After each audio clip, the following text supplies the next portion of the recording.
UP police constable 9 June second shift question paper answer key का हम लोग इस सेशन में एनालिसिस करेंगे। Hello friends, welcome to the success Kendra. Friends देखिए, UP police constable 9 June second shift का ये ओरिजिनल क्वेश्चन पेपर है। इसके आंसर की को यहाँ पर हम डिस्कस करेंगे। चलिए, जिनका एग्ज़ाम हुआ है वो लोग आंसर मिला लीजिए। बिल्कुल 100% एक्यूरेट आंसर मैं आपको बताऊंगा। और जिनका पेपर अभी होना है वो लोग देख लीजिए कि किस तरह के प्रश्न पूछे गए हैं। देखिए, पूछा गया है कि निम्नलिखित में से कौन सा व्यक्ति अनहैप्पी इंडिया नामक पुस्तक का लेखक है। तो आपको पता है कि अनहैप्पी इंडिया पुस्तक जो है ये किसकी है, तो ये लाला लाजपत राय की है। तो जिन्होंने भी लाला लाजपत राय लगाया हुआ है, बिल्कुल उनका करेक्ट आंसर है। उसके बाद देखिए, पूछा गया है कि बकिंघम पैलेस जो है, यहाँ पर देखिए बकिंघम पैलेस ये किस शहर में स्थित है। तो देखिए, जो बकिंघम पैलेस है ना, ये किस शहर में स्थित है, तो यहाँ पर आप देखेंगे वेस्टमिंस्टर दिया गया है। तो जिन्होंने भी ऑप्शन नंबर सी लगाया हुआ है वेस्टमिंस्टर, बिल्कुल उनका करेक्ट आंसर हो जाएगा। बकिंघम पैलेस जो है ये कहाँ पर है, तो वेस्टमिंस्टर में है। ठीक है, चलिए उसके बाद देखिए अगला प्रश्न यहाँ पर पूछा गया है कि टीसीएस वर्ल्ड 10 के बेंगलुरु 2026 के लिए अंतर्राष्ट्रीय इवेंट एम्बेसडर के रूप में किसे नियुक्त किया गया है। टीसीएस वर्ल्ड 10 के बेंगलुरु 2026 के लिए अंतर्राष्ट्रीय इवेंट एम्बेसडर के रूप में किसे नियुक्त किया गया है। तो फ्रेंड्स, ये किया गया है 2 बार की ओलंपिक पदक विजेता और क्रोएशिया के प्रसिद्ध हाई जंप खिलाड़ी हैं। इनका नाम है ब्लैंका ब्लासिक। तो यहाँ पर देखिए ब्लैंका ब्लासिक लिखा गया है। ये कहाँ के हैं, तो ये क्रोएशिया के हैं।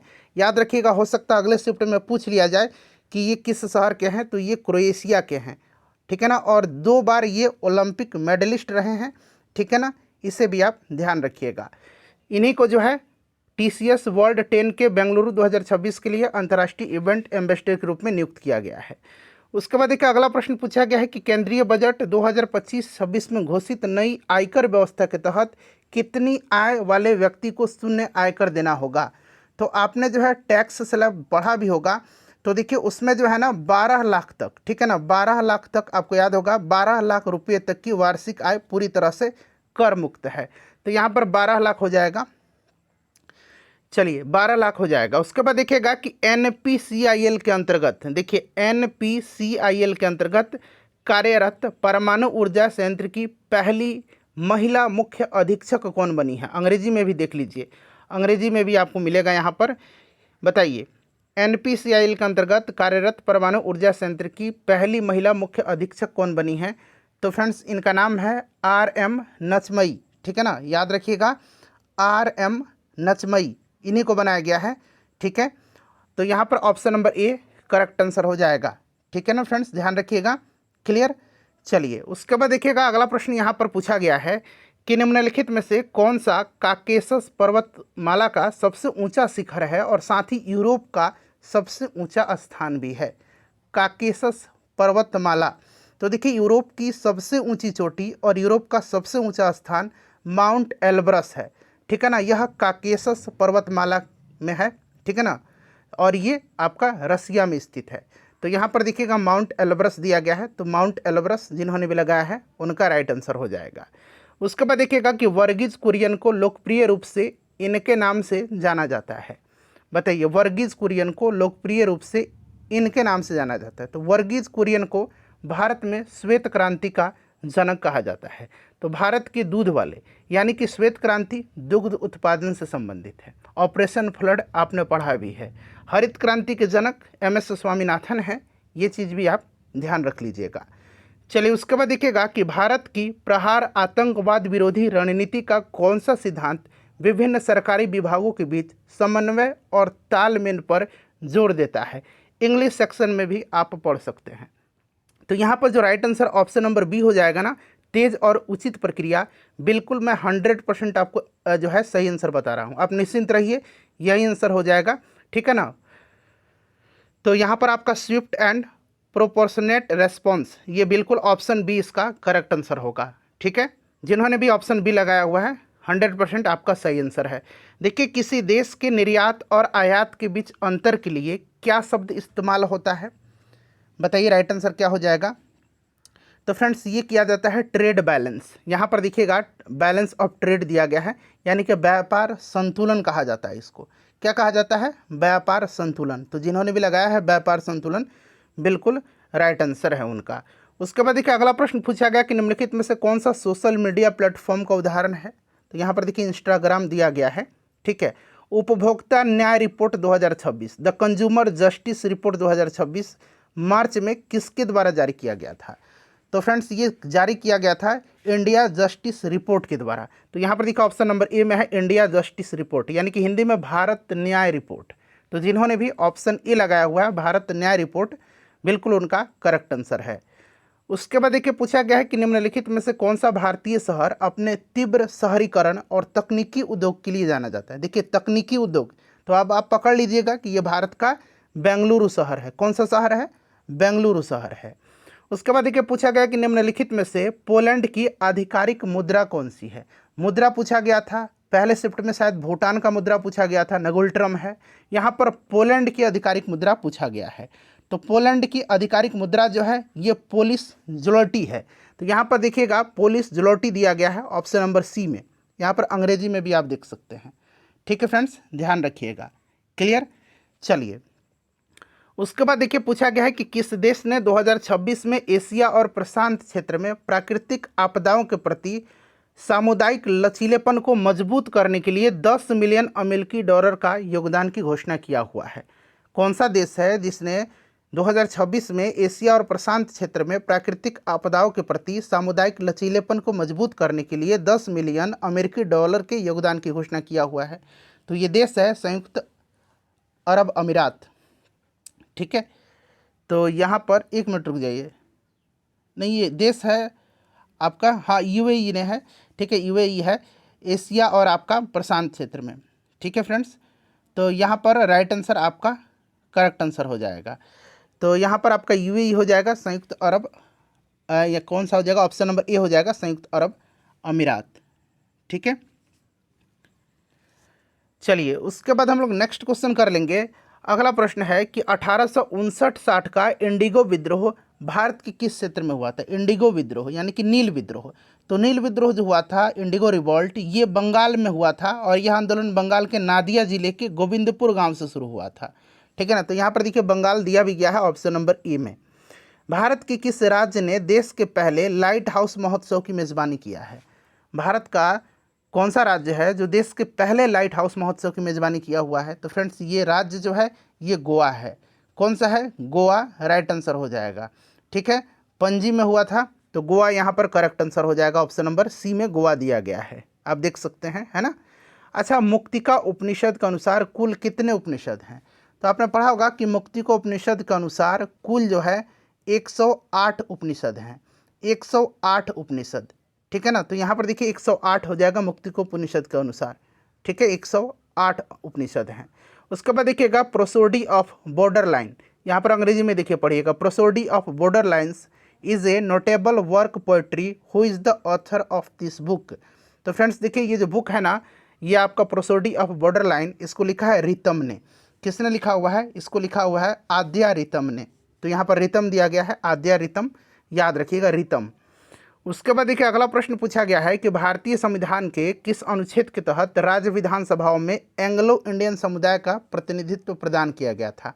राज्य के विधानसभाओं में एंग्लो इंडियन, तो ये प्रावधान जो है ना राज्य के विधानसभाओं में आर्टिकल 333 के तहत प्रदान किया गया था, 333 के तहत, ठीक है। अब इसको समाप्त कर दिया गया। निम्नलिखित में से कौन सा भारतीय राज्य नेपाल के साथ सीमा साझा नहीं करता है? देखिए यहाँ पर नहीं पर बोल्ड भी किया हुआ है, देख सकते हैं आप। तो नेपाल के साथ पहले जान लीजिए कि कौन कौन से राज्य सीमा साझा करते हैं। तो टोटल 5 राज्य सीमा साझा करते हैं, है ना। कौन कौन से हैं? तो नंबर याद रखिएगा, 5 राज्य, बिहार, अपना उत्तर प्रदेश, उत्तराखंड, पश्चिम बंगाल और सिक्किम, ठीक है ना। तो यहाँ पर आप देख सकते हैं उत्तराखंड है, सिक्किम है, बिहार है, असम नहीं करता है, ठीक है ना, ध्यान रखिएगा।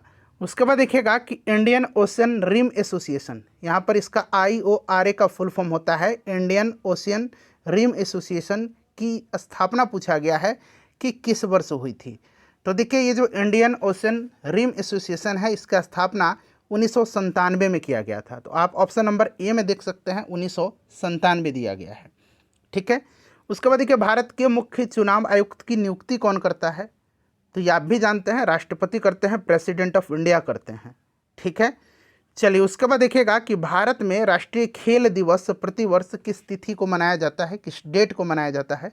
तो खेल दिवस 29 अगस्त के दिन जो है प्रत्येक वर्ष मनाया जाता है। निम्नलिखित में से कौन सा इम्पल्स का जो है यूनिट है, इम्पल्स का, आवेग का, हिंदी में इसको आवेग बोलेंगे, आवेग नहीं देकर के सीधे इम्पल्स लिख दिया है। तो इसका मात्रक जो होता है ना SI, ये न्यूटन सेकंड होता है। तो यहाँ पर आप देखेंगे न्यूटन सेकंड दिया गया है, NS, N से न्यूटन और S से सेकंड, ठीक है ना। और इसको किलोमीटर प्रति सेकंड के रूप में भी लिखा जा सकता है। इसको जो है किलोग्राम प्रति सेकंड, किलोमीटर नहीं, किलोग्राम मीटर पर सेकंड के रूप में भी इसको लिखा जा सकता है। किलोग्राम, अगर किलोमीटर मैंने बोला हुआ है तो सुधार लीजिए, किलोग्राम मीटर पर सेकंड। चलिए देखिएगा कि खुर्जा पोट्री को मान्यता दी गई थी। यहाँ पर लिखा गया है खुर्जा पोट्री को खाली स्थान देख करके कि मान्यता दी गई है। तो खुर्जा पोट्री को जो है ना 2008-9 में आधिकारिक रूप से भौगोलिक संकेतक यानी कि ग्लोबल ज्योग्राफिकल इंडिकेशन, तो यहाँ पर देखिएगा भौगोलिक संसूचक यानी कि ज्योग्राफिकल इंडिकेशन के रूप में मान्यता दी गई है। ठीक है, 2008-9 में। उसके बाद देखिएगा कि भारत ने डीप ओशन मिशन के तहत समुद्रयान प्रोजेक्ट को निम्नलिखित में से किस उद्देश्य पर ध्यान केंद्रित करने के लिए लॉन्च किया हुआ है। समुद्रयान, यहाँ पर आप देख सकते हैं प्रोजेक्ट जो है ये समुद्रयान प्रोजेक्ट है और इसको लॉन्च किया गया है।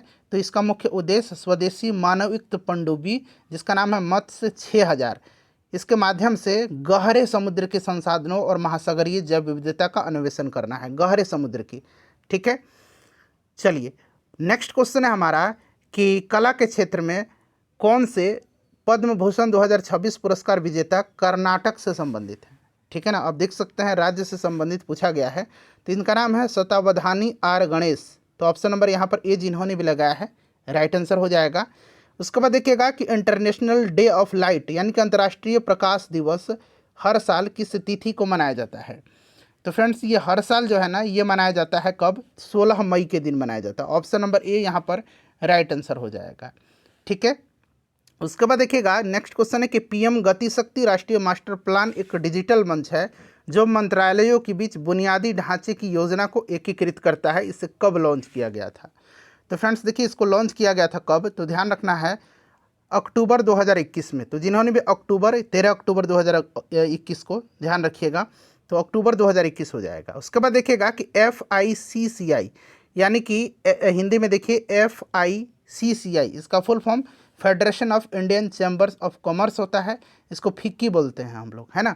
तो फिक्की की स्थापना पूछा गया है तो 1927 में हुआ था, 1927 में। तो ऑप्शन नंबर डी जिन्होंने भी लगाया हुआ है 1927 बिल्कुल उनका करेक्ट आंसर हो जाएगा। उसके बाद देखिएगा कि Kurnool ultra mega solar park Bharat के किस राज्य में है। Kurnool ultra mega solar park, तो फ्रेंड्स ये आंध्र प्रदेश राज्य में है। ठीक है ना, ध्यान रखिएगा आंध्र प्रदेश में है। उसके बाद देखिए अगला प्रश्न पूछा गया है कि 2026 के अनुसार भारत का सबसे बड़ा ऊन उत्पादक राज्य कौन सा है, बताइए। वूल प्रोड्यूसिंग स्टेट ऑफ इंडिया, बताइए 2026 का, तो ये राजस्थान है। ठीक है ना, तो यहाँ पर राजस्थान करेक्ट आंसर हो जाएगा, राजस्थान हो जाएगा। ठीक है, राजस्थान ऑप्शन ए में। भारत की सबसे बड़ी तेल रिफाइनरी जो है ना ये कहाँ पर स्थित है ये पूछा गया है। तो भारत की सबसे बड़ी तेल रिफाइनरी गुजरात के जामनगर में स्थित है। ठीक है ना, रिलायंस इंडस्ट्रीज लिमिटेड के स्वामित्व वाली यह रिफाइनरी न केवल भारत बल्कि पूरे विश्व में सबसे बड़ा तेल रिफाइनरी कॉम्प्लेक्स है। तो जामनगर हो जाएगा। नेक्स्ट है हमारा कि किस अंतरिक्ष एजेंसी ने जुड़वा उपग्रह ट्रेसर्स मिशन लॉन्च किया है। ट्रेसर्स मिशन, तो ये ट्रेसर्स मिशन को नासा ने लॉन्च किया हुआ है। ठीक है ना, किसने, नासा ने, अमेरिका का स्पेस एजेंसी नासा ने किया हुआ है। ठीक है फ्रेंड्स, तो ध्यान रखिएगा। चलिए उसके बाद देखिएगा कि निम्नलिखित में से किस पुरस्कार को लोकप्रिय रूप से ऑस्कर के नाम से जाना जाता है। तो ऑस्कर, अकादमी पुरस्कार को ऑस्कर कहा जाता है। और ध्यान रखिएगा ऑस्कर जो है इस पुरस्कार की शुरुआत 1929 में हुई थी, फिल्म के क्षेत्र में दिया जाता है। उसके बाद देखिएगा कि एलिफेंटियासिस निम्नलिखित कारणों से होता है। एलिफेंटियासिस, तो एलिफेंटियासिस इसको हिंदी में हाथी पाँव भी बोलते हैं, है ना। और मुख्य रूप से जो है ये होता है संक्रमित मच्छरों के काटने से ये फैलने वाला रोग होता है। और जो इसका फलेरियल कृमि है ना, यहाँ पर देखिए फलेरियल वर्म्स दिया गया है अंग्रेजी में। यहाँ पर फलेरियल जो प्राइमरी इसका जो होता है ना ये कारण इसका होता है फलेरियल वर्म के द्वारा। कारण पूछा गया किस कारण से होता है, तो कारण जो इसका कॉज जो है ये फलेरियल वर्म्स है, यानी कि फलेरियल कृमि है। लेकिन इसका जो प्राइमरी स्प्रेड होता है ह्यूमन में, ये होता है मच्छर के काटने से, तो इसको ध्यान रखिएगा। अच्छा, हुमायूं की मृत्यु के बाद अकबर को मुगल सम्राट के रूप में कहाँ ताज पहनाया गया था? हुमायूं की मृत्यु के बाद अकबर को मुगल सम्राट के रूप में ताज जो है ये पहनाया गया था पंजाब के कलानौर में। कलानौर में, ठीक है, ध्यान रखिएगा, कलानौर में 1556 में। उसके बाद देखिए तबला में कितने ढोल होते हैं? तबला में कितने ढोल होते हैं? तो मुख्य रूप से 2 ढोल या ड्रम कहिए, 2 होते हैं, ठीक है। तो पूरा मैंने आपको जीके वाला पोर्शन बिल्कुल 100% एक्यूरेट आंसर के साथ कवर करा दिया। फ्रेंड्स, इसको एक ग्रुप में शेयर कर दीजिए और प्लीज़ इसको लाइक कर दीजिए।